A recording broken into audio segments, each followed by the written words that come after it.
Mother Brajaramani Mataji and son Hari. So Hari Parshad Prabhu has been very well connected to ISKCON Chowpatty for many years.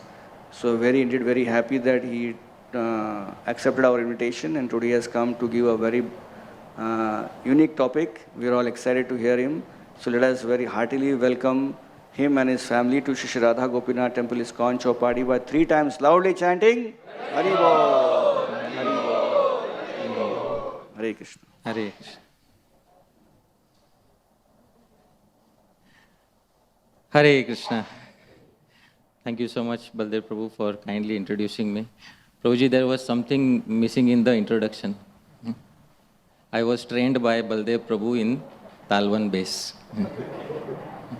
So if I am able to get up in the morning, it was because of the strict training of Baldev Prabhu. In those days, if we would get up late, we had to write Hare Krishna Maha Mantra 50 times. So previous night only, I would write 50 times.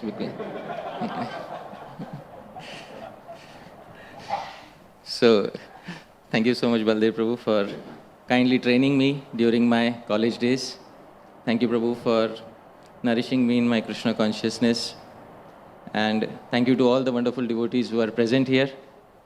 I would especially like to thank all the devotees who are part of the management of Shri Radha Gopinath Mandir, His Grace Radha Gopinath Prabhu, Shyamanand Prabhu, His Grace Gaurang Prabhu, Sanat Kumar Prabhu. These are the devotees who are managing the temple so nicely, the congregation so nicely, under the guidance of His Holiness Radhanath Swami Maharaj. So thank you to all these wonderful devotees. And this is a wonderful temple because I was singing Jai Radha Madhav, and this temple is a personification of the song Jai Radha Madhav. Now let me point out how it is. You can see here Jai Radha Madhav Kunj Bihari. They are swinging in the Kunj. All right? Then you can see here Gopi Jana Vallabha. They are playing Holi. Krishna is the deer. Far right there you can see Girivardhari. Right. Here you can see Yashoda Nandan Brajajana Ranjana. And in the boat you can see Yamuna Tira Vanachari. All right. So this side of the temple is personified Jai Radha Madhav.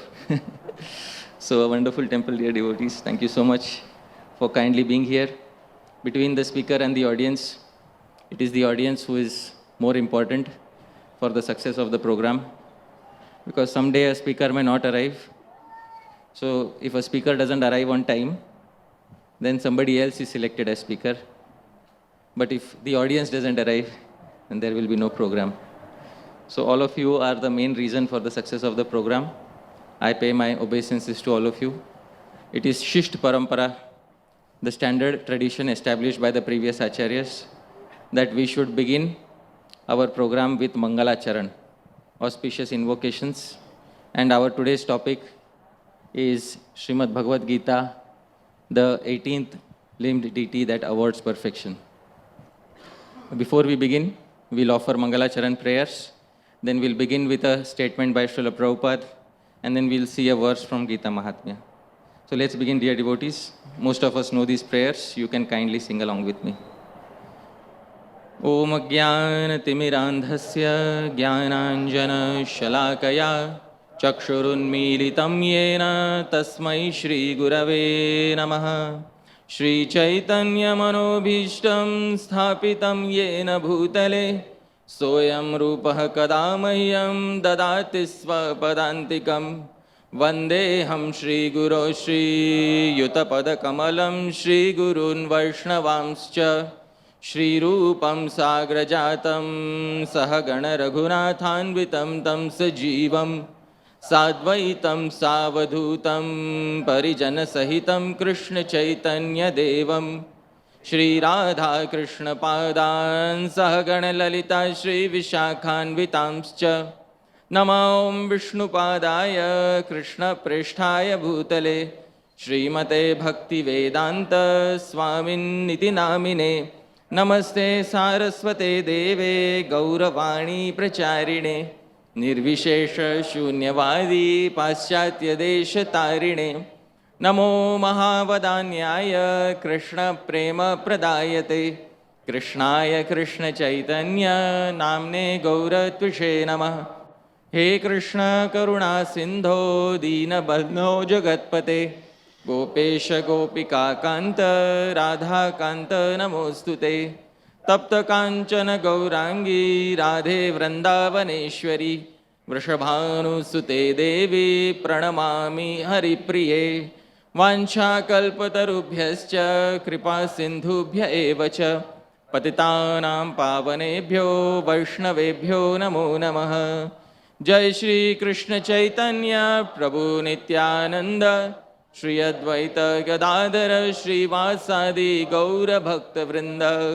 Hare Krishna Krishna Krishna Hare Hare Hare Ram Ram Ram Hare Hare.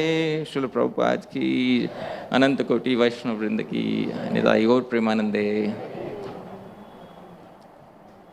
My thanks also to my dear friends, some of whom have come here.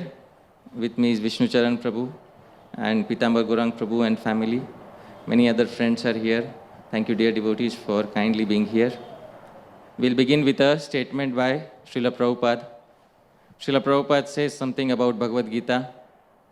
And today is actually Mokshada Ekadashi, but because it is Vidha means there is some aspect of Dashami which is still mixed into the Ekadashi. So that Ekadashi is called Vidha. On that Ekadashi we do not observe fasting.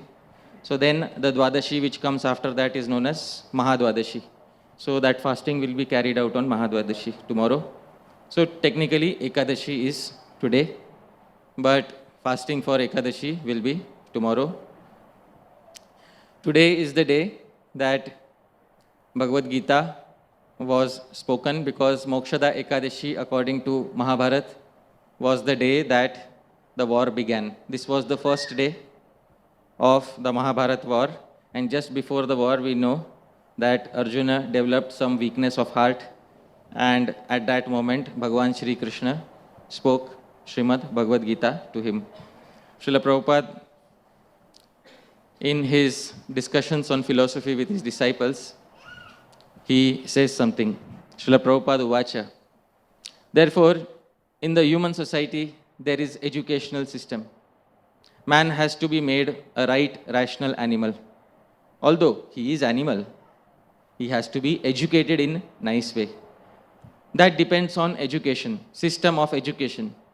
But in that connection, studying the whole world's education system, the Vedic education is perfect. Therefore, every man should be educated as they are instructed in the Vedic literature. And a summary of Vedic literature is Bhagavad-Gītā. So every man should read it as it is, without any unnecessary interpretation. That will make the man perfectly educated.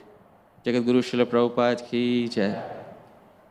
So Srila Prabhupada here very clearly emphasizes that amongst all forms of education that are present in the world, Vedic education is the most perfect.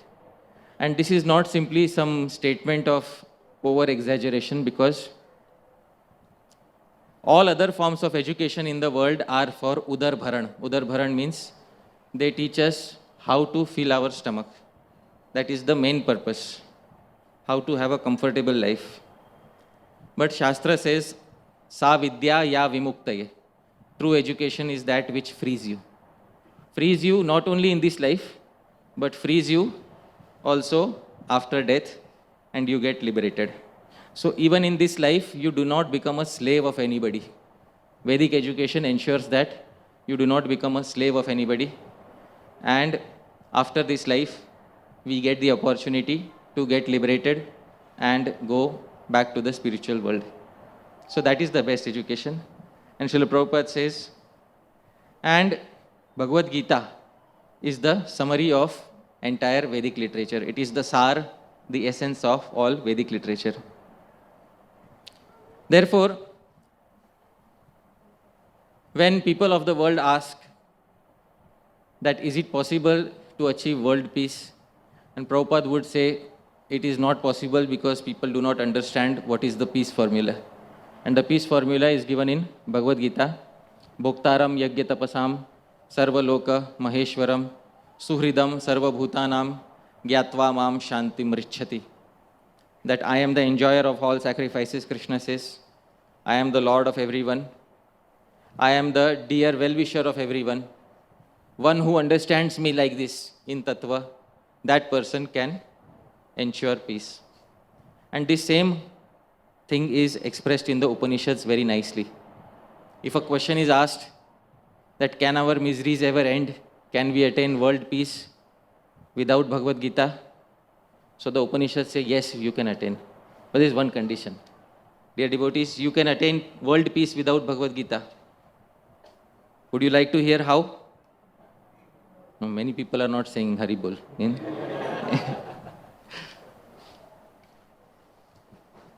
But the Upanishads say, yes, it is possible, dear devotees.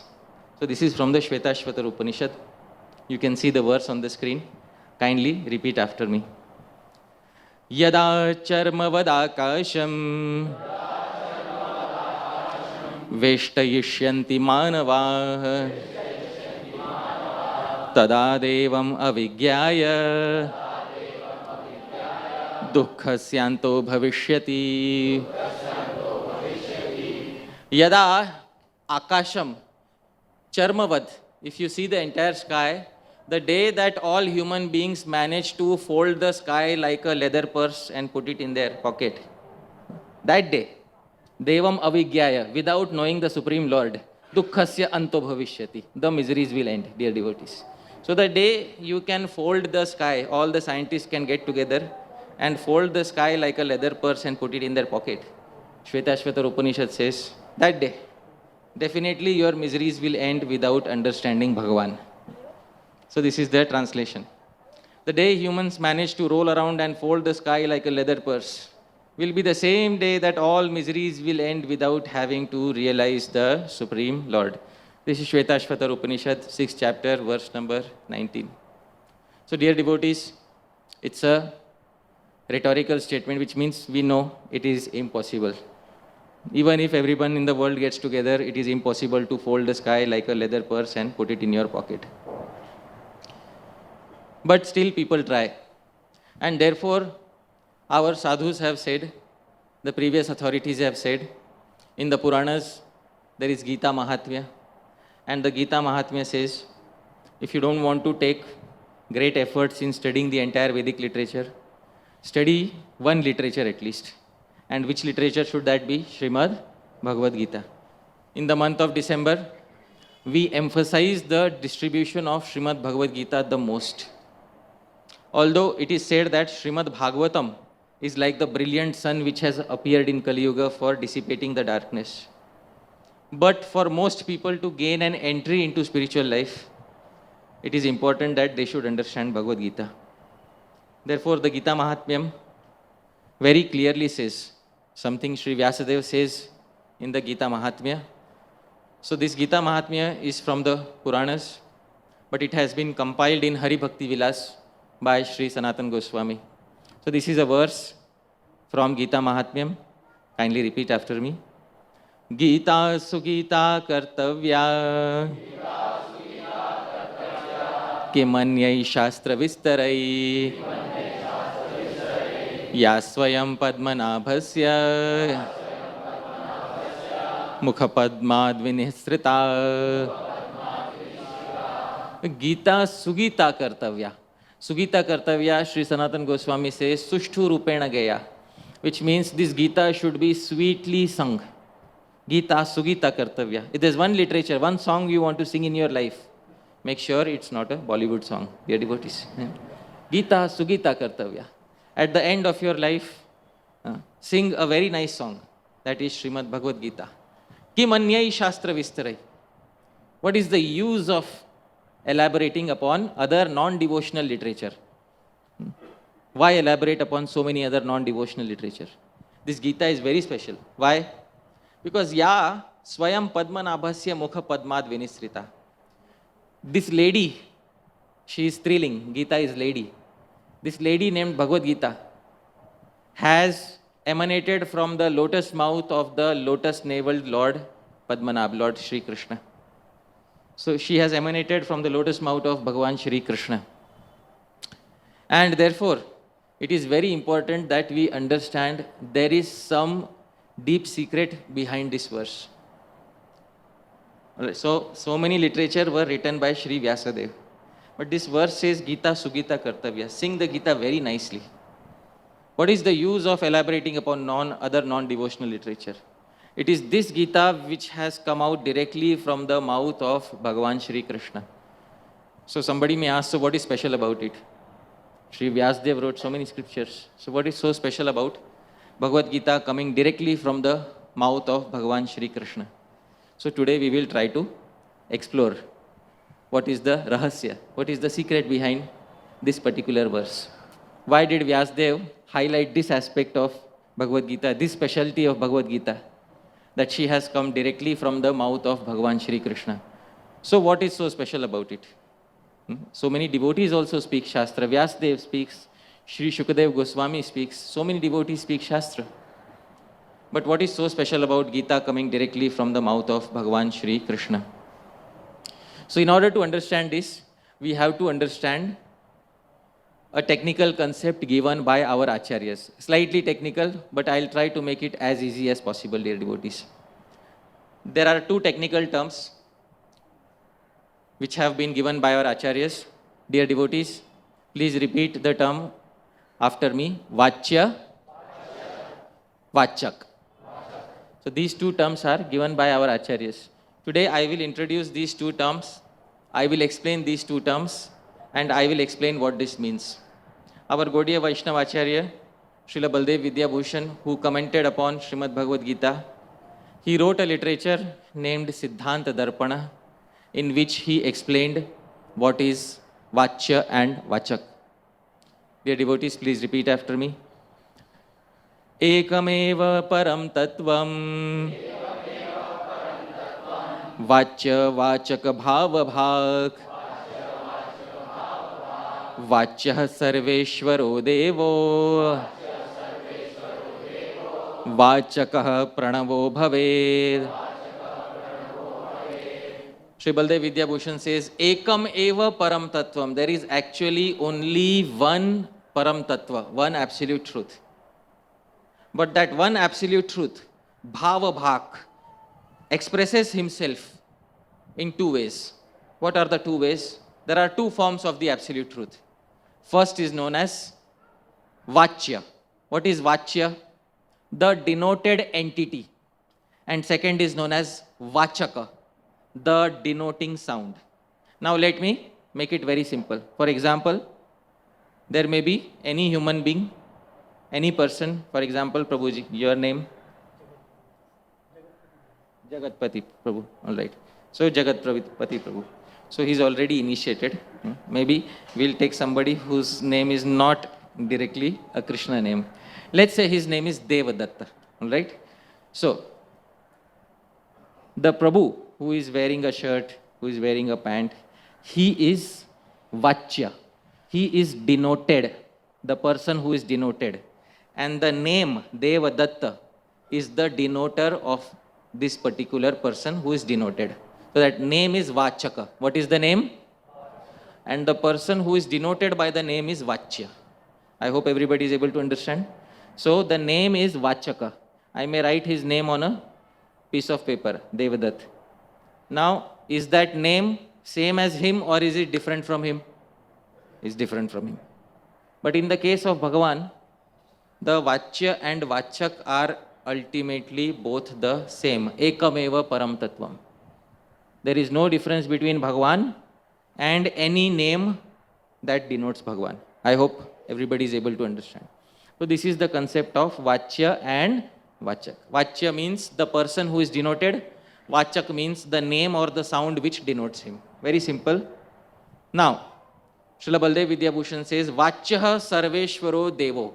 The original Vachya, the original denoted person is Sarveshwar, Bhagavan Shri Krishna. And Vachakaha Pranavo Bhavet. And the original denoting sound is Pranav. What is the meaning of Pranav, dear devotees? Omkar. So the original personality of Godhead is whom? Bhagavan Shri Krishna. And what is the original name in Shastra which denotes him? Pranav. This is the name which denotes him. So dear devotees, now we have understood this concept. So Vachya and Vachak. Now, this concept was not made by Srila Baldev Vidyabhushan himself. This concept is already present in Śrīmad-Bhagavatam. In Śrīmad-Bhagavatam, it is very clearly said, please repeat after me, this is from the 6th canto. Shabda Brahma Param Brahma Mamobhe Shashvati Tanu. Bhagavan says, Shabda Brahma, Vedic literature, and Parabrahma, my body forms. These are my two eternal forms. Dear devotees, Shabda Brahma is Vachak, which denotes. Parabrahma is Vachya, which gets denoted. I hope you are able to understand. Bhagavan Shri Krishna says, Mama Ubhe Shashvati Tanu. These are two eternal forms of mine. One is called as Shabda Brahma, one is called as Parabrahma. So dear devotees, to make it easy, this is Parabrahma, transcendental form of Bhagavan, and this is Shabda Brahma, which is the literature that denotes Bhagavan. I hope you are able to understand. Bhagavan is therefore known as Vachya, denoted, and the literature is known as Vachak. This is the correlation between all literatures and Bhagavan, all Vedic literature and Bhagavan. But which is the original denoting sound? Om. And who is the original denoted person? Krishna. So Krishna is the original denoted person. Omkar is the original denoting sound. Now Srila Baldev Vidyabhushan wants to point out something through this. Srila Baldev Vidyabhushan immediately says in the next verse of Siddhant Darpana. Please repeat after me. Matsya kurmadi bhirupair yatha vachyo bahur bhaved vachakopi tathargadi bhavad bahurudiryate. So we have two. One is Vachya, denoted person. One is Vachaka. Now, Sri Baldev Vidyabhushan says, Matsya kurmadi bhi rupair. Just as Vachya, our denoted person, takes many forms. Matsya, Kurma, Varaha, Vaman, Nrsimha, Ram, Parshuram. Similarly, who is our original Vachak? Om. Okay? It also takes many incarnations. Rig Adi.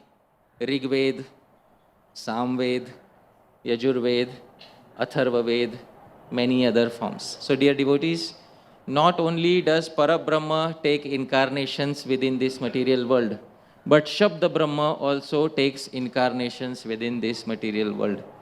The original incarnations of Shabda Brahma are Rig Ved, Samved, Yajurved and Atharvaved. So just to put it very simply, the Param Satya, absolute truth, expresses itself in two forms. First is Vachya, second is Vachya. Alright?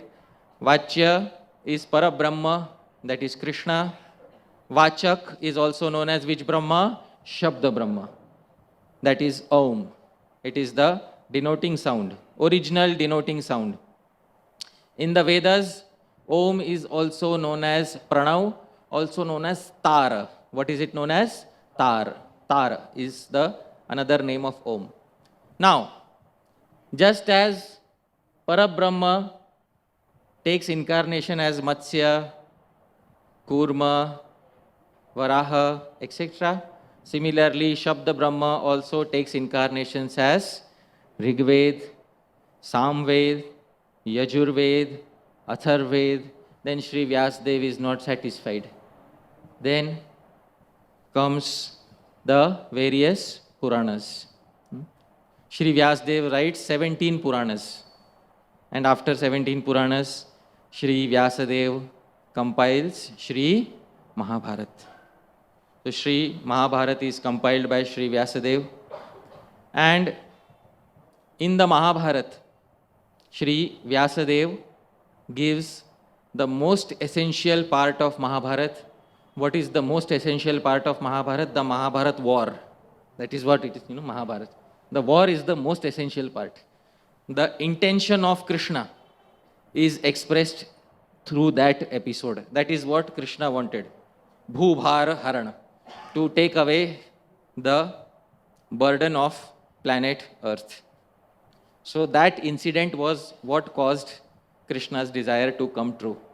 And in the Mahabharata, the central part is where Bhagavan Shri Krishna himself speaks Bhagavad-Gītā. Dear devotees, this is the place where Shabda Brahma directly came from the mouth of Parabrahma.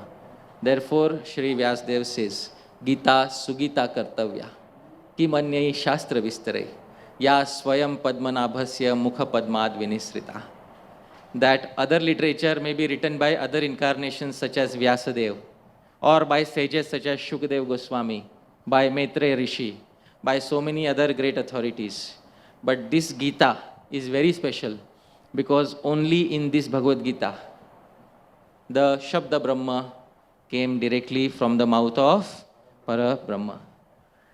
So dear devotees, usually Shabda Brahma denotes Parabrahma. Usually Shabda Brahma indicates Parabrahma. But here Parabrahma himself expressed Shabda Brahma.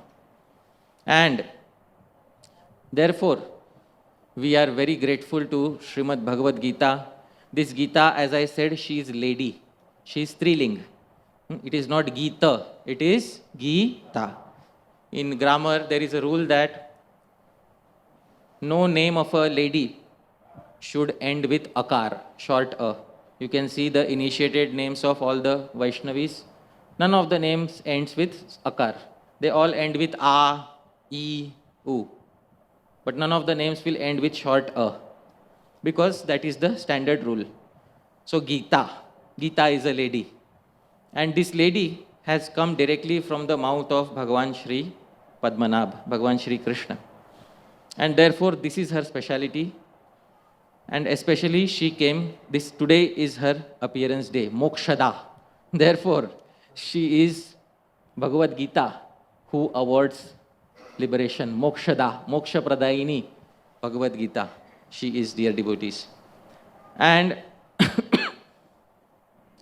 Sri Rupa Goswami says, although we understand there is Vachya, Bhagavan Shri Krishna denoted, and there is Vachak, Bhagavad-Gītā, who denotes him.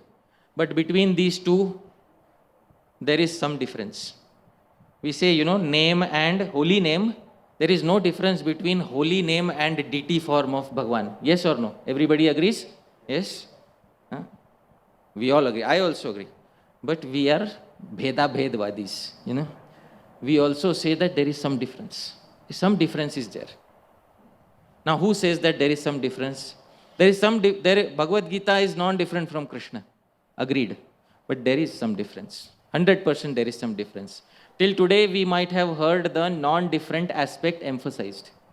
Today, let's hear the difference aspect emphasized. What is the difference between Bhagavad-Gītā and Krishna? The difference is expressed by Srila Rupa Goswami in his Namashtakam. Srila Rupa Goswami very clearly says that the Vachaka, the literature denoting Krishna, is more merciful than Krishna. Sri Rupa Goswami in the 6th verse of Namashtakam, this is the first half, please repeat after me. This verse is in the meter Shardul Vikriditam, same tune as Shad Goswami Ashtakam. Vachyam vachakamityudeiti bhavato nama swarupadvayam bhavato nama swarupadvayam purvasmat parameva hanta karunam tatrapi janimahe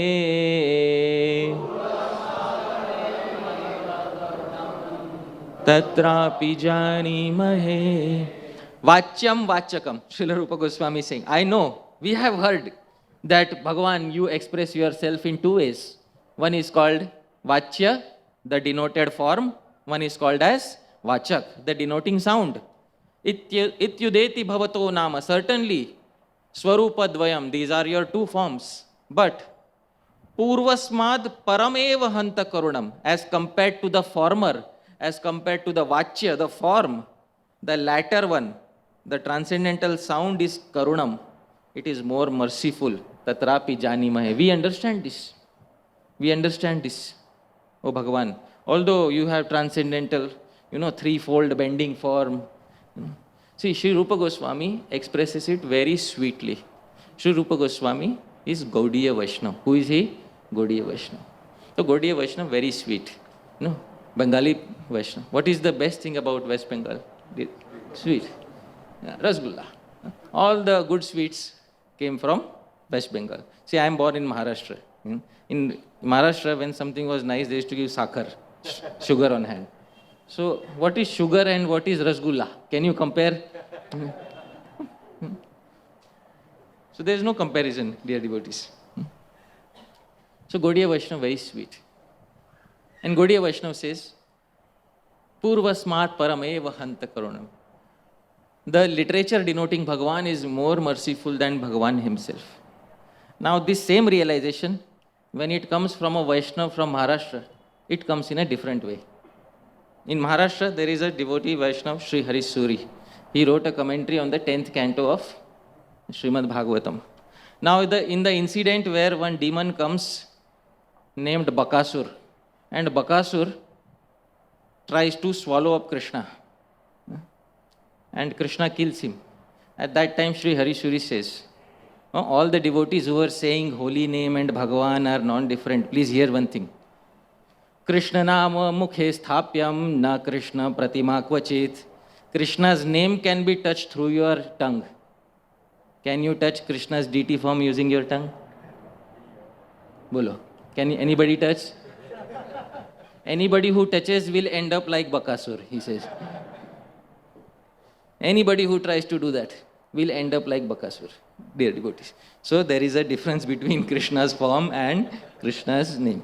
So see how different acharyas from different parts of India, they explain.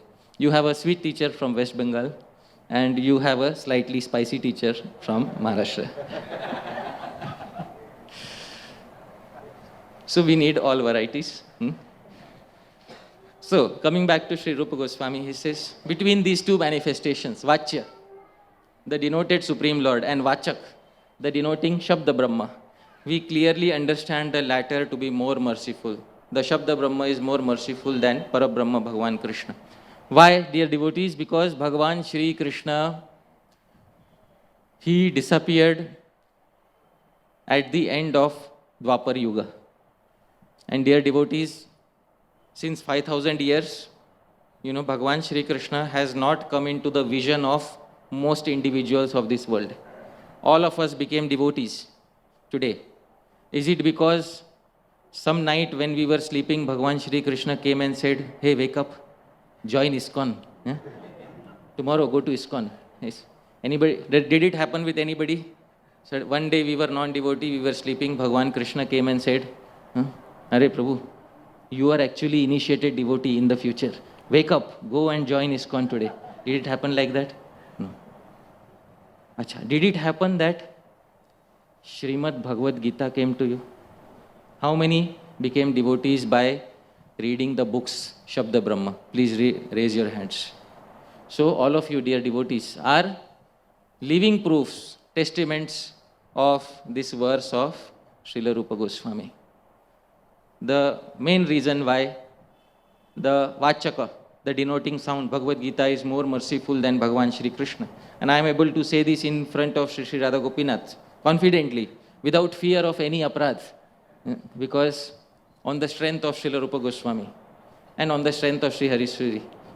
So that, because this literature has come in our lives and made all of us devotees of the Vachya, Shri Shri Radha Gopinath. So this is the greatness of Śrīmad-Bhagavad-Gītā. Bhagavad-Gītā is Shabda Brahma. Shabda Brahma continues to travel in time, continues to benefit everybody who comes in contact with it, even though the Parabrahma has disappeared long back. Disappeared means It is called as Antardhan. He is still carrying out his Leela in Vrindavan, but most individuals cannot see Krishna Leela in Vrindavan.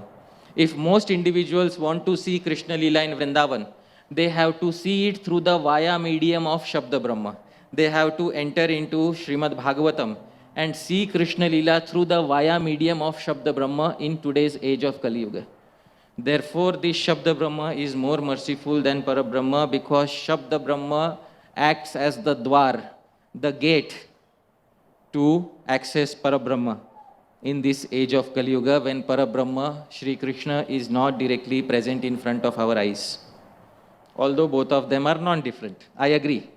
Both of them are ultimately non-different. Ekameva param tattvam. Ultimately, absolute truth is one.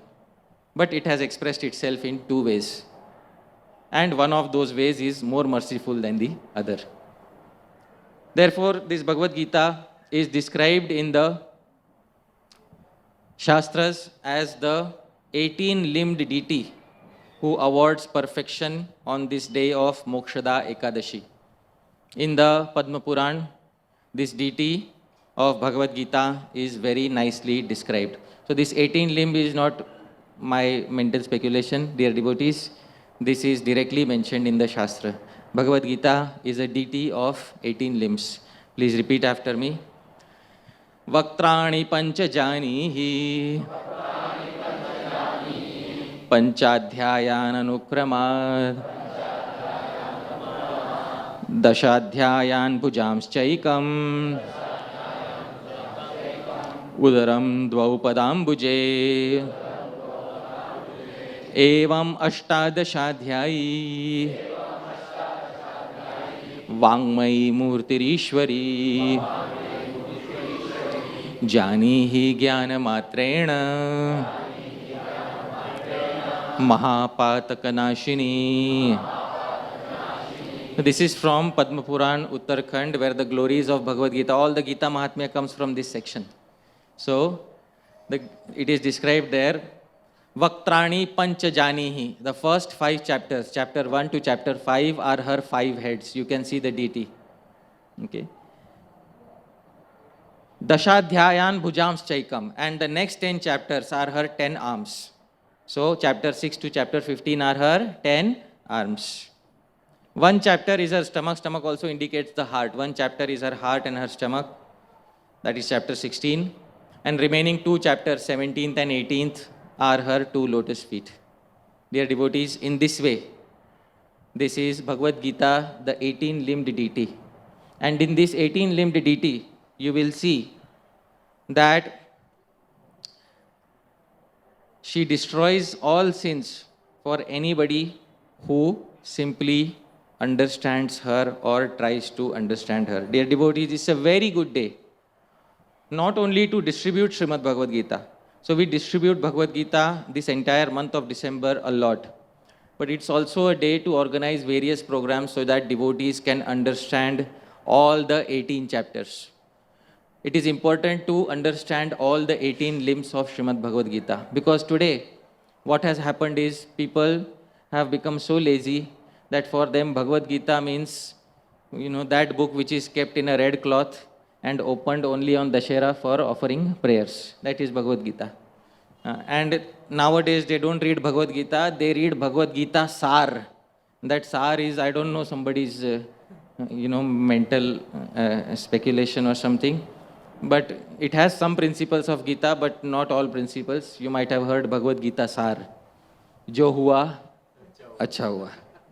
Jo ho raha hai, acha ho raha hai. Jo hoga, acha hoga. तो फिर भगवद गीता पढ़ने की क्या जरूरत है?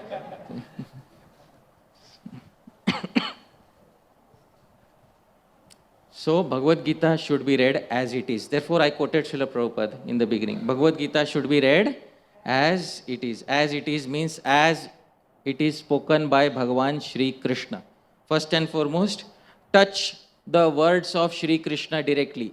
Come directly in contact with Shabda Brahma. Bhagavan Shri Krishna said, "O Arjun, surrender unto me." Yeah, it's true. But Bhagavan Shri Krishna said, "Sarva dharman parityajya mamekam sharanam vraja." This is Shabda Brahma. Dear devotees, come directly in contact with Shabda Brahma. In order to get purified in our body, we have to come in contact with water. We can't take a replacement of water. We can't take tissue paper and say, wipe my body and say, one day we may feel clean, another day we may not feel so clean. So in order to purify the body, you need to compulsorily come in contact with water. Similarly, in order to purify the consciousness, you need to compulsorily come in contact with Shabda Brahma. Compulsory contact with Shabda Brahma is essential.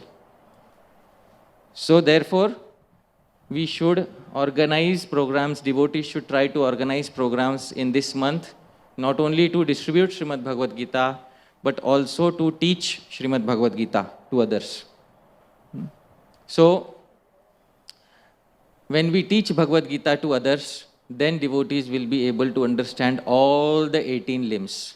Otherwise, if you ask people what is Bhagavad-Gītā, in India, most people will say, I know what is Bhagavad-Gītā. अच्छा, Bhagavad-Gītā क्या है? कर्म करो और फल की चिंता मत करो. बस यही Bhagavad-Gītā है. That's it. Work is worship is Bhagavad-Gītā. You see? Work is worship. So one time I asked one person, Acha, if work is worship is Bhagavad-Gītā, so the politician who is swindling millions of dollars is also? The Kasai, the butcher who is slaughtering animals is also worshipping. And the thief who is stealing is also worshipping. So many incorrect principles, have been labeled on Bhagavad-Gītā. We should teach Bhagavad-Gītā as it is. Karmanyevadhikaraste ma phaleshu kadachana.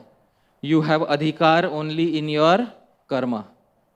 You do not have adhikar in the phala, the results. Bhagavan did not say, don't worry about phala. Bhagavan said, you will get phala, you will get the result. Those results have to be surrendered unto me. That is what Bhagavan said. Whatever results you get, those results have to be dedicated unto me. So this is the actual message of Śrīmad-Bhagavad-Gītā. Śrīmad-Bhagavad-Gītā's 18 chapters, 700 verses, dear devotees, and we should study and teach this entire Bhagavad-Gītā in this month. One of the Srila Prabhupada often said that it is one of my regrets that I wanted my students to study Śrīmad-Bhagavad-Gītā very deeply from different angles, different points of view. So I have written all this literature for whom to read. So for all of you to read. All of us are adhikaris, eligible people who can read and understand Srila Prabhupada's book, especially Śrīmad-Bhagavad-Gītā. Now,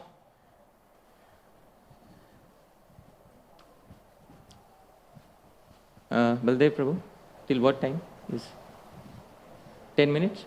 Oh, 10 o'clock, okay, very nice.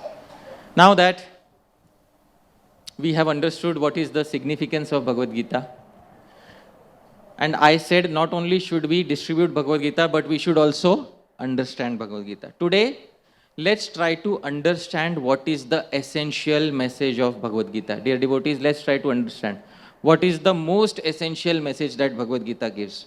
Because the Bhagavad Gita has been commented upon by so many commentators, beginning from Adi Shankaracharya, then Shri Bhaskaracharya, who was not happy with Shri Adi Shankaracharya's commentary, then Shri Ramanujacharya, then Shri Madhvacharya, then Shri Madhusudan Saraswati, then Shri Hanuman, then Srila Vishwanath Chakravarti Thakur, then Srila Baldev Vidya Bhushan, and so many other commentators in other languages also. All these commentators I mentioned were Sanskrit to Sanskrit commentators.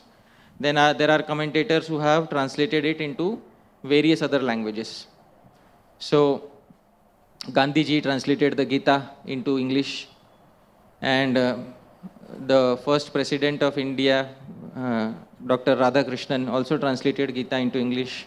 So many translated Gita into English. So what is the essential message of Śrīmad-Bhagavad-Gītā? We have to understand today. So if we want to understand from a neutral perspective, what is the essential message of Bhagavad-Gītā, then we should have some proper neutral parameter for judging what is the most essential message of Bhagavad-Gītā. So Srila Jiva Goswami says, let's select a very neutral parameter which is used to judge all literature. So Sri Jiva Goswami quotes a verse in the Paramatma Sandarbh. He says, this parameter is used by all scholars of Vedic culture to judge the main message of any literature. Let's see what is this criteria. Please repeat after me. Upakramopasamharav Abhyaso purvata phalam Arthavadopapatti cha Lingam tatparya nirnaye. Sri Jiva Goswami says there are 6 ways of understanding a book. First, Upakram and Upasamhar. Neutrally see what is the beginning of the book and what is the end of the book. On what point does the book begin? On what point does the book end? Second, Abhyasa. Neutrally see what is repeated in the book the most. Third point, Phalam. See what is the result of studying the book. What result was attained by studying the book? So third is Apurvata. What is unique in the book, which was not present before? Fourth is Phalam. What is the result that was acquired? Fifth is Arthavad. Arthavad means glorification. What is repeatedly glorified in the book? Check that. And sixth is Upapatti. And try to see what is the logical direction that the author of the book wants to take. Try to see. See these 6 criteria in any book of the world. Tatparya Nirnay. You can understand what is the meaning of that book. Dear devotees, we have selected criteria which are neutral. Alright, I did not select any criteria which is, favoring Bhakti Yoga or any yoga like that. These 6 are neutral criteria you can apply to any literature. Let's see the first, Upakram and Upasamhar. At what point does the Gita begin and at what point does the Gita end? Gita begins at Sharanagati because till the point Arjun did not accept Sharanagati, till the point Arjun did not say Shishyasteham Shadhimam Tvam Prapannam, till that time Bhagavan Shri Krishna did not start instructing Arjuna. So the Bhagavad Gita begins with Sharanagati. Sharanagati is nothing but bhakti. And the Bhagavad Gita ends with Sharanagati. Sarva dharman parityajya mam ekam sharanam vraja. Neutrally, if you observe, the Bhagavad Gita begins with Sharanagati and the Bhagavad Gita ends with Sharanagati. There are other instructions also after Sarva dharman, but Krishna says, Arjun, what more do you want to know? That is the next. Everything has been spoken. What do you want to know? Yatha ichchasi tatha kuru. Do what you feel. This is what Krishna says after that. So the most important final instruction is also what? Sharanagati. Sarva dharman parityajya mamekam sharanam vraja. So, from the first criteria, Upakram and Upasamhar, the main message of Bhagavad Gita is Sharanagati or Bhakti Yoga. Second, Abhyasa. What is repeated in the book? What is repeated? In every chapter, do you find in every chapter more verses glorifying Karma Yoga? Do you find more verses glorifying Jnana Yoga? Do you find more verses glorifying Ashtanga Yoga? Or do you find the most verses glorifying Bhakti Yoga in every chapter? So if you see neutrally, in most chapters, the maximum number of repetition of any concept is of which yoga? Bhakti Yoga. Even in chapters which are not speaking about Bhakti Yoga, Yoginam api sarvesham madgater antaratmana shraddhavan bhajate yomam. So, samay yukta tarvamata. So that yogi is best who is my bhakta, who is my devotee. Bhaktya mama bijanati yavan yaschasmi tatvata. I can be understood only through which yoga? Bhakti Yoga. Ananyas chintayanto mam. Ye jana pari upasate. Those who are worshipping me. Tesham nitya bhiyuktanam. Yogam kshemam vahamyam. In chapters which are not mainly dedicated to bhakti, Bhagavan is repeating concepts of bhakti. So even from an abhyas point of view, that yoga, Bhakti Yoga, is the most repeated concept in Bhagavad Gita. apurvata. What was unique in Arjun that Bhagavad Gita was spoken to him? ऐसा क्या अपूर्व था अर्जुन में that Bhagavad Gita was spoken to Arjun? There were many qualified people. Like somebody may say Arjun was devotee. Okay, Bhishma is also devotee. Be this right there opposite side. Bhishma is also devotee. Krishna could have called Bhishma Dev. Bhishma Dev will come. No. Bhakto si me sakha cheti. Not only are you my devotee, but you are also my sakha. There are many devotees here. Bhishma is devotee. Dronacharya is devotee. They are all nice devotees. But secrets are spoken to friends. Right? Guhyam akhyati prichhati. Guhyam akhyati prichhati. Confidentiality is maintained between friends. Therefore, Arjun, you are the person to whom I will speak Bhagavad Gita. So the apurvata, the uniqueness about this scripture is, it was spoken to a devotee friend, to a person who was the epitome of Sakhyaras, Arjun. And phalam, what is the result of studying the book? Result of studying the book was demonstrated by Arjun. Sharanagati. Arjun said, Karishye vachanam tava. I surrender, I will do what you say. Immediately Arjun attained the result, Sharanagati. Arjun surrendered to Bhagavan. So that is the immediate phalam of this literature. And Arthavad, what is glorified in the book repeatedly. See what is glorified. Now if you see 12th chapter, around 12th chapter, the maximum glorification, repetition of glorification occurs in Yo mad bhakta same priya, mad bhakta same priya, भक्तिमान समय. अरे बस समझ गए, ठीक है ना? क्या मतलब क्या, कितनी बार हो गया? एक बार, ठीक है. नहीं, I am not happy with once.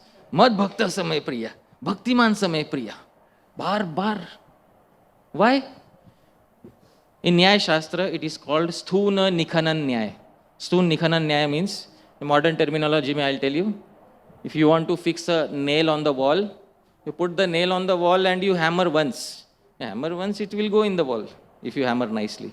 But if you want it to really go in the wall, you hammer it multiple times. So that is called as Sthuna Nikhanan Nyaya. In order to drive a point through very nicely, you hammer it multiple times so that the reader understands, Bhai, Arthavad, this is what was glorified in Bhagavad Gita. Yes, clearly, Bhakti is the best. And finally, Upapatti. What is the logical direction in which the author wants to take us? So, Arjun and Krishna, Krishna was speaking, Arjuna is listening. Krishna first took the direction of Jnana Yoga. In the second chapter, first direction, Krishna takes his Jnana Yoga. Arjun, you should fight. Arjun says, why? I am not ready to fight. Why should I fight? Because you are not the body. You are the soul. Arey Bhishma, he is not the body. Bhishma is the soul. Arjuna is thinking, it's very lofty instruction. Very lofty. But I am unable to appreciate it. I am totally unable to appreciate this level of instruction. In the middle of the second chapter, believe it or not, in the middle of the second chapter, Bhagavan sees Arjuna is not appreciating this line of thought. Middle of the second chapter, track changes and goes to which yoga? Karma Yoga. Now, Karma Yoga also, Arjun thinks about it and Arjun protests. Kim niyojayasi mam ghore karmani. In the third chapter, why are you confusing me? Speaking Jnana Yoga and then Karma Yoga. And if you want me to be a Jnani, why are you engaging me in this horrible karma? You are saying this is Karma Yoga, but the karma part of it is very horrible. Yoga part of it is okay, but that karma which I have to do is very horrible. I have to slaughter Bhishma Dev. It's a very horrible. Ghore karmani. So Arjun is not even happy with the Karma Yoga. Then Bhagavan later say Ashtanga Yoga. Chalo, go to forest, Arjun. Half, close your eyes half so you don't fall asleep. Sit in straight line, Merudand should be straight. And meditate. Arjun protests there also. It is more difficult for me to control the mind as compared to controlling the blowing wind. Every yoga is protested, but there is one yoga where Arjun did not protest. Which yoga did Arjun not protest? Bhakti yoga. Arjun did not say, oh, Krishna, it's very difficult to be a devotee. Wake up in the morning and chant 16 rounds. Arjun did not protest on one yoga, Bhakti yoga. For all other yogas, Arjun had hesitation. And therefore, Krishna also knew this person is Bhakto Si Me Sakha Cheti. Because there are many Gyanis. Kripacharya was Mahavisharad. He understood what is the movement of sun and moon. And there is Dronacharya, who understands, who's, straight away he's trained from Parshuram. So many great scholars and authorities on Vedas are there. Bhishma, who will speak so much Shastra. But Bhagavad-Gītā is spoken to one who is a devotee, and not only a devotee, but one who is a Sakha. So from all 6 points, logically also, Krishna wanted to drive the direction of Bhagavad-Gītā in the direction of surrender. Therefore, the chariot or the direction, finally they ended upon surrender in the 18th chapter. So although Bhagavad-Gītā says, कर्मण्येव अधिकारस्ते, कर्म करो, फल की चिंता मत करो नहीं, और फल भगवान को दे दो. That is what it is. The actual translation is, कर्म करो और फल किसको दे दो? भगवान को अर्पण कर दो. That is what should be said. We have diluted it heavily in modern India. And it is responsibility in modern India, we should teach people what is the actual message of Bhagavad-Gītā. Today in modern India, we have ati parichay of Bhagavad-Gītā. बहुत ज़्यादा familiarity, extreme familiarity with Bhagavad-Gītā. Bhagavad-Gītā, you can take it from any shop for 10 rupees. It is available. Ati parichayad avagya, santatagamanaad anadaro bhavati. Malaye bhilla purandri chandanataru kashtham indhanam kurute. Ati parichayad avagya. By too much familiarity, we start disrespecting. What is the example? Malaye bhilla purandri. There is one hill known as Malay Parvat. Anybody knows what? There is only one tree which grows on Malay Parvat. Which tree grows? Sandalwood trees. So there is one Bhilla lady, one Adivasi lady who has taken birth on Malay Parvat. She has grown up on Malay Parvat. She has never gone outside Malay Parvat. She has ati parichay, over familiarity with Malay Parvat. So Chandana taru kashtham indhanam kurutu. Every day for cooking her food, she cuts which tree? Chandan tree. I hope you are able to understand. So she cuts Chandan tree and uses for cooking her food, dear devotees. Are we in the same position with Bhagavad-Gītā, dear devotees? So we have to understand that it is not only important to say that I have read Bhagavad-Gītā, it is also important to actually read Bhagavad-Gītā. So it's actually important to read all the verses of Bhagavad-Gītā and to understand Bhagavad-Gītā from 6 points of view. I gave 6 neutral points of view. Nobody will debate these 6 points. Srila Jiva Goswami is such that he will begin from a neutral point of view and then he will tell you how the essential message of Bhagavad-Gītā is Bhakti Yoga, Sharanagati itself, nothing else. So please, when people say Bhagavad-Gītā Karma Yoga, Bhagavad-Gītā Gyan Yoga, then tell them Upakramopasamhara Vabhyaso Purvata Phalam Arthavadopapatti Cha Lingam Tatparya Nirnaye. This is how you should understand the essential message of any book. So, but most people will not be able to understand Bhagavad-Gītā simply if we give them a book. Because there are many technical terms in the Bhagavad-Gītā which they can't understand. So they need a person to teach them. Dear devotees, all of you are that person who will not only gift the Bhagavad-Gītā to them, but who will also ensure that they are taught this literature, Bhagavad-Gītā. So Gita Marathon should be a Gita distribution marathon as well as a Gita teaching marathon. That is Gita Prachar. 100%, 360-degree Bhagavad-Gītā Prachar in this month. Dear devotees, Gita is therefore understood only by the mercy of one person. Okay, we know that Bhagavad-Gītā is the fruit of Vedic tree. I told you, Pranav is Omkar. The original seed of Bhagavad-Gītā is Om. And Om, I told you, it is also known as Tara. What is it known as? Tara. Tara is one of the names of Om. A very popular name in Sanskrit literature of Om is Tara. But in Sanskrit, you can change Ra and La. There is a rule, Ra La Yor Abhedah. Sometimes Ra and La are interchanged. So you see sometimes in Bhagavatam he is called as Prahlad, sometimes Praharad.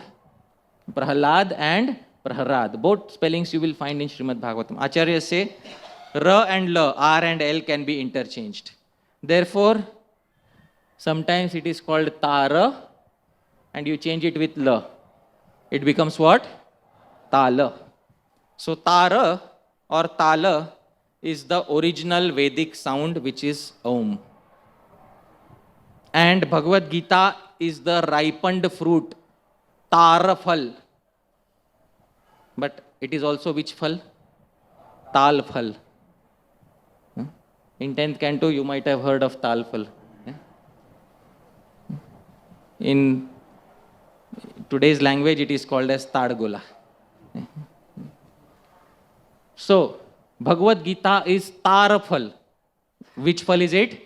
Tara Phal. It is the ripened fruit of the seed of Vedic literature.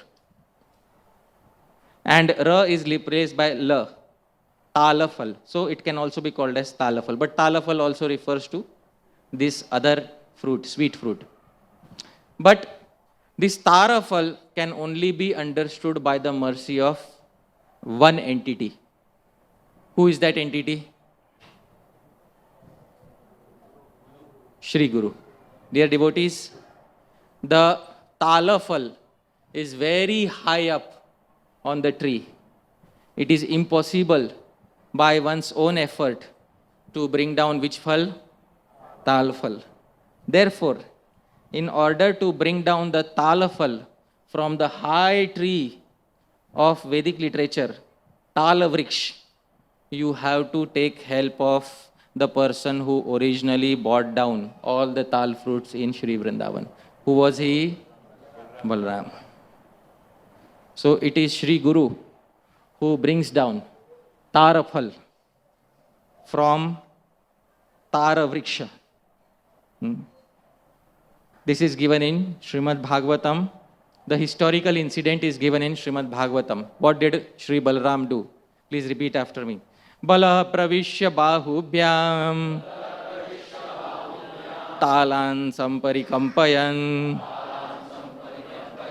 phalani patayamasa matangaja ivaujasa. Balaha pravishya. Who is the first person who entered into Talvan? Balram. Balaha pravishya. What did he do? Immediately went to the tal tree. Now if you have seen a tal tree, you can see some of them on the beach here. Try shaking it once, dear devotees. See if we can make one tal fruit fall. If you can make one tal fruit fall, I'll sponsor Prashadam from Govindas, dear devotees. So, impossible. Bala pravishya bahubhyam, using his two strong arms. Talan saparikampayan. He started vigorously shaking the tal tree. How? Example is matangaja ivaujasa. Just like a mad elephant shakes a banana tree. Banana tree is very feeble in front of mad elephant. So Lord Baldev shook the tal tree like a mad elephant, shakes a banana tree. What happened? Immediately, phalani patayamasa. Immediately the tal phals all became accessible to all the boys. Dear devotees, all the fruits became accessible to all the boys. So on this verse, my realization was based on the commentary of Sri Harisuri that if you want to experience tal phal, you need the help of Shri Baladev, who is the original Adi Guru of all the Vaishnavas. He says, please repeat after me. This verse is in the meter Vasanta Tilakam, same tune as Brahma Samhita verses. Tarulla sadrasa phalanubhavo na bhakti yogam vina prabhavitetyavalokyya gopa krishnam saramam akhila bhrishamarthayanta praptum tamarthamiti yukta taram vibhati. So he says, Tarol lasad rasa phala, the experience of rasa, joy of tarafal. But ra is interchanged with what? La. Talafal. Fruit of tal tree or fruit of Vedic literature, playing on words. Cannot be had without bhakti yoga. Dear devotees, cannot be had without bhakti. You cannot enjoy any Vedic conclusion unless bhakti is there. So what is the ultimate conclusion of all Vedic literature? Bhakti yoga. Knowing this, the Gopas took the two most important entities required for Bhakti Yoga. Who are the two most important entities required? Bhagavan and Guru. Who is Bhagavan? Shri Krishna. And who is Guru? Saramam, along with Shri Balaram. So that the highest master and the highest servant, both of you execute Bhakti Yoga and give us Talfal. That's what we want. Finally, we want Talfal. So, dear devotees, in this way, our Bhagavad-Gītā is Tarafal. It is the ripened fruit of the seed of Vedic literature. And today is the appearance of Śrīmad-Bhagavad-Gītā. So I sincerely, with, kar jodkar. In Maharashtra, we add kar, kar jodte, Marathi we say, kar jodto. Marathi, all surnames also you join kar, Agarkar, Vengsarkar, kar jodto. So kar jodto. So that you please not only distribute Bhagavad-Gītā as much as possible, widely, far and wide.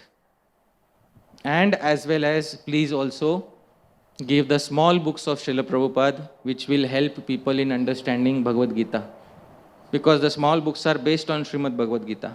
So please also distribute the small books so that devotees can understand Śrīmad-Bhagavad-Gītā. And please also organize various programs so that devotees can understand the importance of Śrīmad-Bhagavad-Gītā. They can become devotees. And ultimately, by taking shelter of Shri Balaram in the form of Shri Guru, they can also experience which phal? Talfal. All right? Thank you very much, dear devotees. Yadatra skhalitam kinchit vidvamsah purayantu tat. Yadatra saushthavam kinchit tad guroreva me nahi. Yadatra skhalitam kinchit. If there's any mistake, skhalanam, फिसल के गिर गया कहीं पे बोलते बोलते, vidvamsah, you are all learned devotees. Purayantu tat, you complete whatever is missing. I have great hopes from all of you. When I was in base, many times I used to slip in my behavior. Baldev Prabhu used to come and chastise. Don't do like this. One time I remember that we used to be afraid of Baldev Prabhu. Baldev Prabhu is coming on Thursday. It's like we are afraid. Arre Bapre, Baldev Prabhu is coming. Clean up your cupboards immediately. And once in a month when Gaurang Prabhu will come, oh my goodness, it was like Maha Feast. Everybody was like. So, I remember that one time, it was in my college, it was somebody's birthday, somebody gave me a chocolate. So I bought and kept in the base. So suddenly some other devotee saw and it was reported to Baldev Prabhu. So next day there was a meeting and I was called. That if you want to eat a chocolate, you should first offer to Krishna and ideally you should not eat chocolates. So good training was given to me by Baldev Prabhu. Yadatra khalitam kinchid. My point is wherever I have slipped, vidvamsah, you are learned devotees, purayantu tat. Please correct me. Yadatra saushthavam kinchid.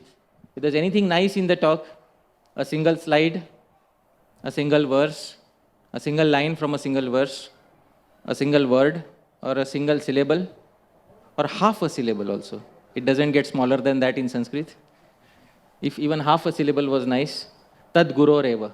It belongs to my Gurujanas, me nahi. It doesn't belong to me, it belongs to my Gurujanas, my Diksha Guru, Sri Śrīmad Radha Govind Das Goswami Maharaj, my Shiksha Guru, His Holiness Radhanath Swami Maharaj, and all the other disciples of Srila Prabhupada, all the God brothers of Srila Prabhupada, all the Gaudiya Vaishnavas who were in the past, who are in the present, and who will be in the future, including all of you, are my Shiksha Gurus. It belongs to you. Main nahi. It doesn't belong to me. Thank you very much. Srila Prabhupada ki jai. Hare Krishna.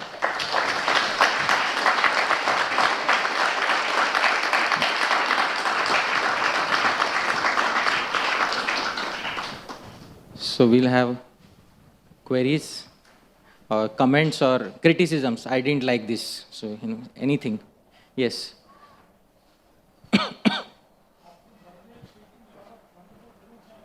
Hare Krishna. Thank you, Guruji.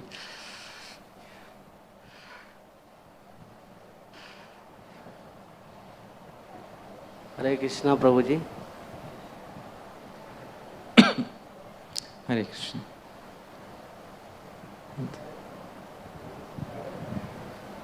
Hare Krishna, Prabhuji. Hare Krishna. Thank you very much for such an enlightening class. Prabhuji, you spoke about this verse, Sarvadharman Parityajam Mam Ekam Sharanam Raja. So I have heard two interpretations of this verse. Vraja means to go in Sanskrit. So Mayavadis interpret it in a way that Krishna is telling Arjuna, you go and surrender to that person who is in your heart. And Vaishnavas interpret it as, you go to Vraja, you learn from them how to surrender to me, then come to me and surrender to me. So, what is the right understanding? How to understand this word Vraja? All right. So, the question is slightly technical because the verse is Sarva Dharman Parityajya Mam Ekam Sharanam Vraja. In Sanskrit grammar, the verbal root which forms the word Vraja is used for going somewhere away. But Krishna is standing right there in front. So Krishna should have said, Mam Ekam Sharanam Agacha. Come to my shelter. Instead, Krishna, go. Go to my shelter. So the question is, why does Krishna say go? Now Advaitavadis say, go means, go somewhere else basically. And ultimately, take shelter of the impersonal Brahma. That is what Advaitavadis say. And Vaishnavas say, Vraja literally means go to Vraja. Very creative. Very creative. Vraja means go to Vraja. So, both interpretations are good. And both interpretations, they have justified according to their school of understanding. Now, if you want to see a neutral way which is applicable to all sampradayas, the neutral understanding is Mam Ekam Sharanam Vraja, Arthat Mam Ekam Shri Bhagavantam Guru Madhyamena Sharanam Vraja. Sorry for, I'm just spoke Sanskrit. Sanskrit in Sanskrit. Best interpretation. Mam Ekam Bhagavantam. Muj ek Bhagwan ko. Guru Madhyamena. Shri Guru ke Madhyam se. Sharanam Vraja. Sharan mein jao. So go first, Arjun. Attain my shelter through the via medium of the Guru Parampara. So this is what Bhagavan Shri Krishna wants to say. Because it is also, the literature is also meant for the entire world. So Mam Ekam Sharanam Vraja. Attain my shelter by taking shelter of all your Gurujanas. Because there are many Gurujanas who are there. Bhishma is also Gurujana. He will teach Arjuna about so many tattvas. So after the war, so ultimately after learning everything from Gurujanas, come to me. But first, in order to surrender to me, first limb of bhakti is Guru Padashray. You cannot surrender to me unless you have surrendered to whom? Shri Guru. So surrender to your Gurujanas, and through your Gurujanas you surrender to me. So Raj Parikshit Prabhu, how does that neutral explanation sound? Even the Advaitvadi has to surrender to Guru. Yes or no, Prabhu? Yes, Prabhuji. 100%. Both will accept. Yes. Even Vaishnavas and... Yeah, both will accept. The Advaitvadi will also ask, Yasya Deve Para Bhaktir, but condition, yatha deve tatha gurau. Tasya ite kathita. Only for that person the imports of the Vedic literature are revealed. That person becomes a Mahatma. So I hope this answer satisfies your query. And I understand Mamekam Sharanam Vraja to say literally Vraja Vrindavan is, although grammatically correct, it appears creative to us. Especially to an Advaitvadi, it will appear very creative. Only Vrindavan, not Dwarka, not Jagannath Puri. They will immediately take an objection. You will attain bhakti only on going to Vrindavan. So we have to have a neutral understanding also. Mam ekam bhagavantam Shri Guru Madhyamena Sharanam Vraja.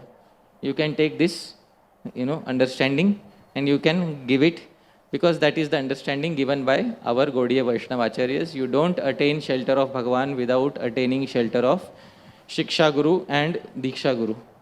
So this understanding should satisfy everybody. And the Advaitvadis should be told what are the 6 ways of understanding Bhagavad Gita. So they should be told that Bhagavad Gita is mainly a Bhakti Yoga text. So that is, I hope this satisfies you. So there is another query back there. Yes, Prabhuji can be you very given the much. mic.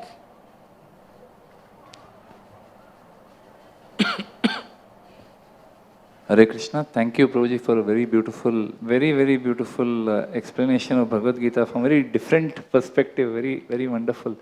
Prabhuji, my question is, you said that the Bhagavad Gita is special because it is Shabda Brahma, it is spoken by the Lord. How do we understand importance of Uddhava Gita? Because that is also spoken by Krishna in the Śrīmad-Bhagavatam, which we say, Bhagavatam is also, we say it is personified Krishna only. And it is spoken by Krishna in personified Krishna Bhagavatam. So how do we relatively understand importance of Uddhava Gita compared to Bhagavad Gita? Right. So, Bhagavad Gita,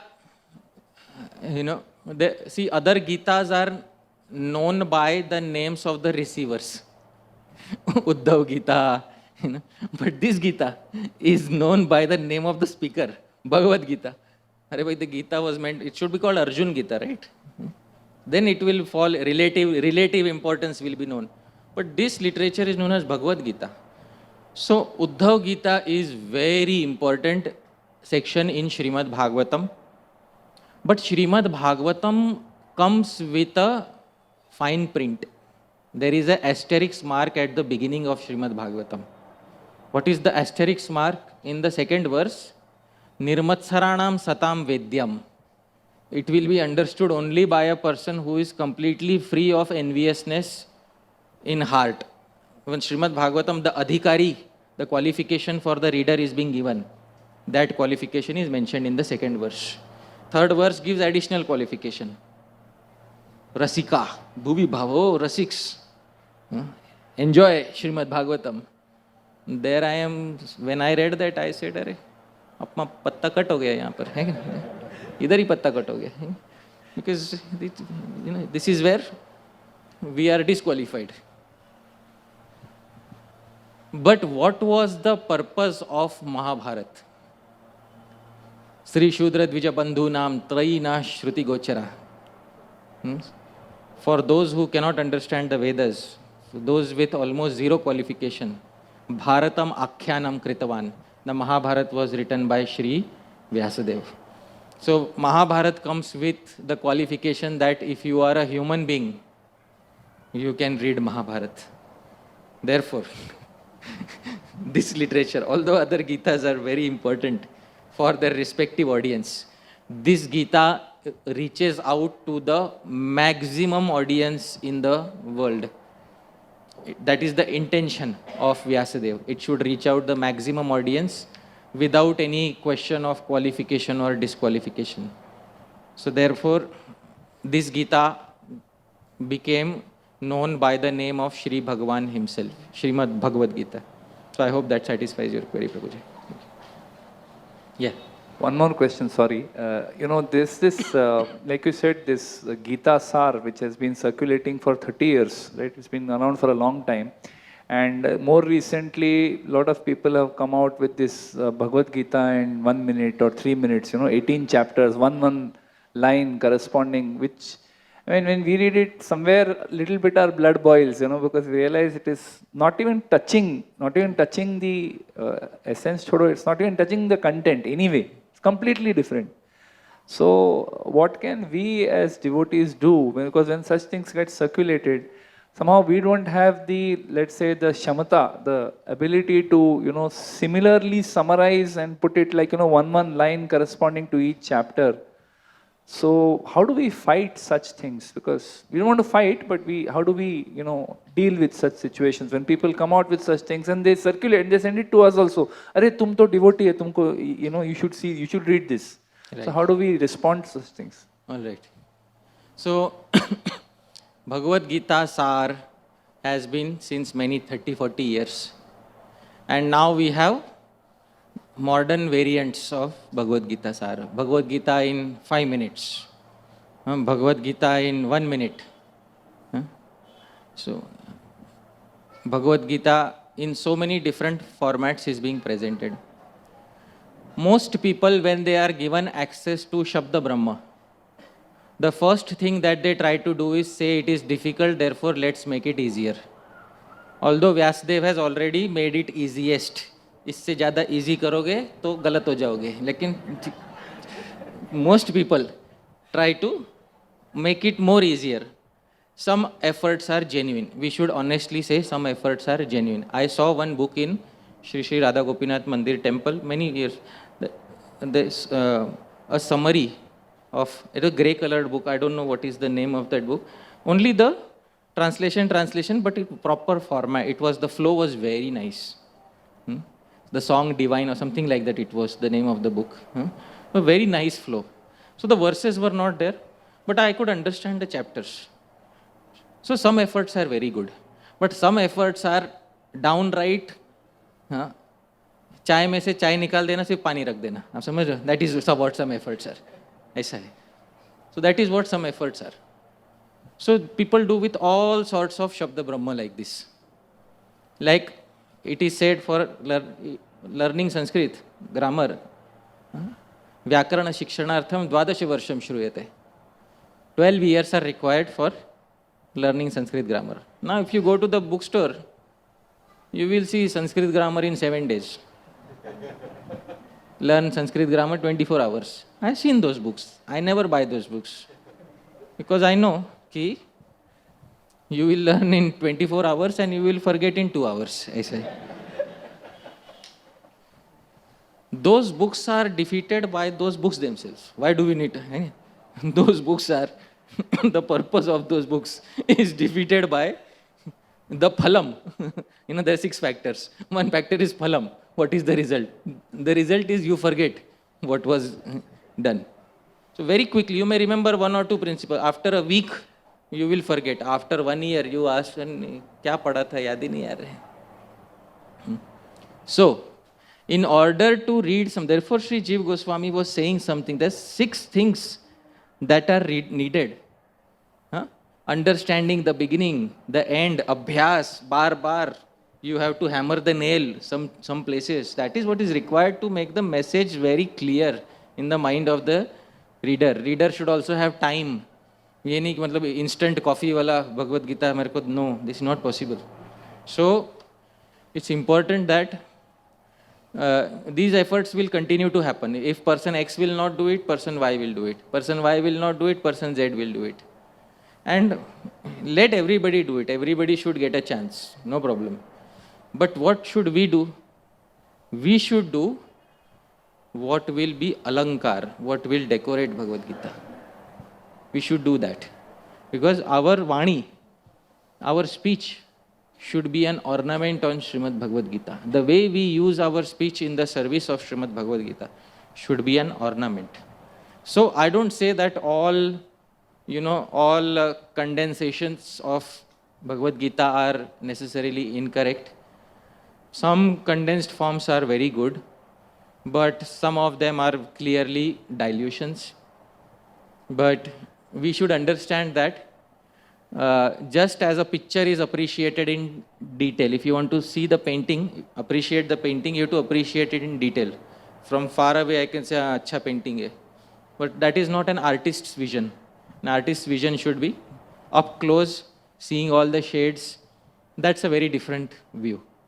So, in all parts of life, you will find people who want to have shortcuts, or everywhere in life. So, in the field of art also, somebody may come and see these paintings and say, "Arey wah, acha painting, bahut acha painting hai." Ask the artist who drew the paintings, "Kaise acha paint? How is it nice?" Then that artist will tell you, "You see that shade there? For that shade, I mixed 3 colors." You see, like this, he will give the details. So, we can appreciate Bhagavad-Gītā on any level of detail. Those who dilute it too much, the result, the effort is defeated by that effort itself. We don't need to do anything else. But we should try to present Bhagavad-Gītā in a way that justifies the scriptural authority of Bhagavad-Gītā and that does justice to the essential message of Bhagavad-Gītā, and ideally, I am saying ideally, which has direct mention of Shabda Brahma, the words of Bhagavad-Gītā in it. So I hope that satisfies your query. Thank you. Yeah.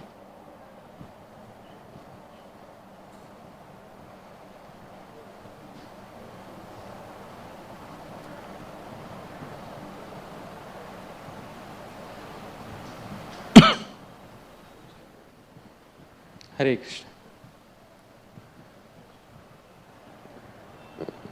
So, Baldev Prabhu, you can let me know when to stop. Huh? Last question? Okay. Hare Krishna Prabhuji. Yeah. My question is related to preaching and book distribution. Like many times when we go for book distribution, the common question we get is, what about Karma Yoga?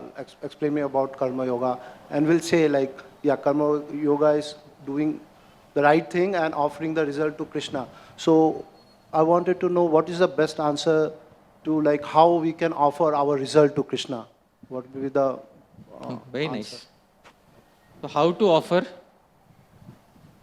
the result of our activities to Krishna? Somebody says Karma Yoga is one of the messages of Bhagavad-Gītā, important message in the Bhagavad-Gītā. So most people in the world have karma adhikar. They have eligibility to perform their karma according to their varna and ashram. So what is Karma Yoga? We tell them, perform your karma according to your varna and ashram and offer the results to Bhagavan. They say, how do we do that? So our Gaudiya Vaishnava Acharyas have told us a very nice technique. How to offer your karma to Krishna. So Srila Jiva Goswami in Bhakti Sandarbh, he uses a very nice term. And everybody can repeat this term with me. Please repeat after me. This term is called as Arop Siddha Bhakti. Arop Siddha Bhakti. What is Karma Yoga? Karma Yoga is nothing but Arop Siddha Bhakti. Karma Yoga is nothing but Bhakti. But Arop Siddha. What is Arop Siddha? Now I will tell you. You don't have to tell all these details. This is for you. Alright? What you have to tell the other person, I will tell you at the end. First, as a devotee, we will understand. So, there are some activities which have no direct relation with bhakti. Let me tell you example. Early in the morning, you got up, first thing, washed your face and brushed your teeth. So, Prabhu, while brushing your teeth, does brushing your teeth have any direct relationship with bhakti? No. Some devotees say, yeah, because Krishna will feel nice. No, not indirect connection. Any direct connection with bhakti? No. So, there are many activities which have no direct connection with bhakti. Now, such activities which have no direct connection with bhakti, you have to make them bhakti. Now, how do you make them bhakti? So, our acharyas say, कि just as a non-criminal can be turned into a criminal, but पहले police station में जाके उस पर क्या डालना पड़ेगा? आरोप. समझ? You have to throw allegation upon him. This person is a criminal. He did something wrong to me. Similarly, on all activities which are not directly bhakti, you have to go and throw something. What do you have to throw? Arop. This bhakti is known as which bhakti? Arop Siddha Bhakti. Now, how do you throw arop? In the 11th canto of Śrīmad-Bhagavatam, there is a very nice verse which explains the process of Arop Siddha Bhakti. So, in the 11th canto of Śrīmad-Bhagavatam, when the Nava Yogendras are speaking to Nimi Maharaj. There is a nice verse. And yeah. Please repeat after me. Kayena vacha manasendriyairva buddhyatmana vanusrita svabhavad karoti yat yat sakalam parasmai narayanayeti samarpayetat. With my body, kayena, vacha, words, manasa, mind, indriya, senses, buddhya, intelligence, atmana, through my entire existence, anusrita svabhava, according to my nature, not according to how I am expected to behave in Shastra, according to my nature, what I did. Karomi yat yat, whatever I did, sakalam narayanaya samarpayami. I put an arop, allegation, Krishnarpanam astu. I hope you are able to understand. So this is known as which type of bhakti? Arop Siddha Bhakti. So that brushing, which is not directly bhakti, throw an arop. That washing your face, which is not directly bhakti, throw an arop. All activities of the day, at the end of the day, Hari Bhakti Vilas has a special mantra for throwing an arop. At the end of the day, throw an arop. Alright, I will, in my childhood, I was taught one mantra. This is not from Hari Bhakti Vilas. I was taught by my teacher. I will speak this quickly, so it will be recorded. Later you can refer to this mantra. You can repeat by hearing. Yat kritam yat karishyami yat karomi janardana tat tvadartham kritam sarvam tvameva phalabhug bhave. Yat kritam, what I did in the past. Yat karishyami, what I will do in the future. Yat karomi, what I am doing in the present. Janardhan, oh Lord Krishna. Tat tvadartham kritam sarvam, I did everything for you. Tvameva phalabhug bhave. Result also you take, don't give for me. Alright? So this, at the end of the day, speak once. This is karma yoga in practice. I hope this is understood. Alright? Thank you very much. We will conclude here, and after this, there is a recitation of Śrīmad-Bhagavad-Gītā, and His Grace Baldev Prabhu will make the announcement. Srila Prabhupada ki jai. Hare Krishna. Hare Krishna. Thank you, Prabhu.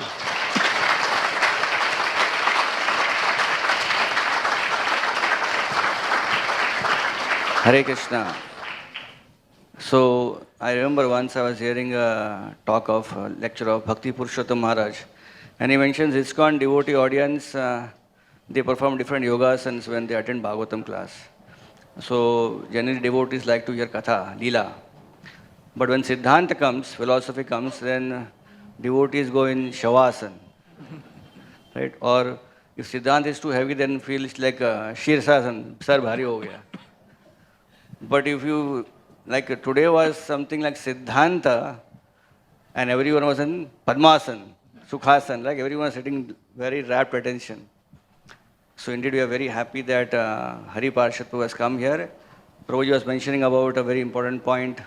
We all remember Parshad a lot. He was mentioning about Bengali Vaishnavas, Rasagulla, Sakhar, right? At the end of the day, we always remember Parshad. So I was thinking, generally Siddhanta is very difficult to digest. But same Siddhanta, when it's offered in a very unique way, even a common person can understand. It's very, very rare quality of any devotee. So just extending the analogy, if you eat too many rasgullas, then there is a problem of diabetes, cholesterol and all that. But if same rasgulla is offered in good, jaggery, then there is no problem, right? So I felt that if you want to refer this Siddhanta Darpan, Padma Puran, and all these Acharyas' book, it will be very difficult to digest that book. But if you come to hear Hari Parshad Prabhu speak all those wonderful commentaries in his class, it is like Rasgulla in jaggery.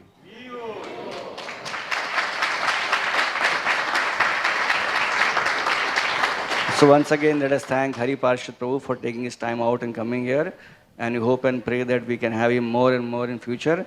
Let us heartily thank him, but 3 times loudly chanting, Hari Bol, Hari Bol, Hari Bol, Hare Krishna. And thank you for all of you for coming here. And after this class, the next event is the Gita recitation. We're going to recite the entire Gita in this temple hall. Hare Krishna.